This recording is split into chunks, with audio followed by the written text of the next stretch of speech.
ఆయనకి దక్కుతుంది.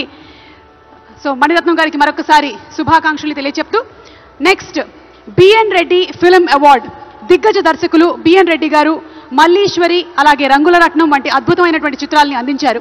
ఆయన దర్శకత్వం వహించినటువంటి రంగుల రత్నం ఉత్తమ తెలుగు చిత్రంగా జాతీయ పురస్కారాన్ని కూడా గెలుచుకుంది. అంతేకాకుండా ఆయన దాదాసాహెబ్ ఫాల్కే అవార్డుని అందుకున్న తొలి దక్షిణాది సినీ ప్రముఖుడు. మరి ఈ అవార్డుని అందుకోవడానికి వేదికపైకి రావాల్సిందిగా శ్రీ సుకుమార్ గారిని కోరుకుంటూ ఉన్నాము. బిఎన్ రెడ్డి గారి పేరిట స్థాపించబడినటువంటి తెలంగాణ గద్దర్ ఫిల్మ్ అవార్డ్స్ లోని ఈ అవార్డుని ఈసారి మన డైరెక్టర్ సుకుమార్ గారు అందుకుంటున్నారు. మనకి ఆర్య, జగడం 1, నేనొక్కడే, అలాగే పుష్ప 1, పుష్ప 2 సినిమాల్ని అందించినటువంటి డైరెక్టర్ సుకుమార్ గారికి హార్డీ కంగ్రాచులేషన్స్ తెలియజెప్తున్నాము. సుకుమార్ గారు కంగ్రాచులేషన్స్. అద్భుతమైనటువంటి సినీ యూనివర్సిటీ ఆయన. అసలు తెలుగు బాక్స్ ఆఫీస్ లెక్కల్ని మార్చినటువంటి లెక్కల మాస్టారు సుకుమార్ గారు. సుకుమార్ గారికి కంగ్రాచులేషన్స్ తెలియజెప్తూ ఉన్నాము.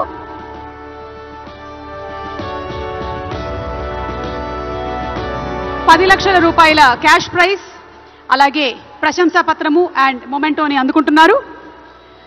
మరి మన next award Nagireddy and Chakrapani film award.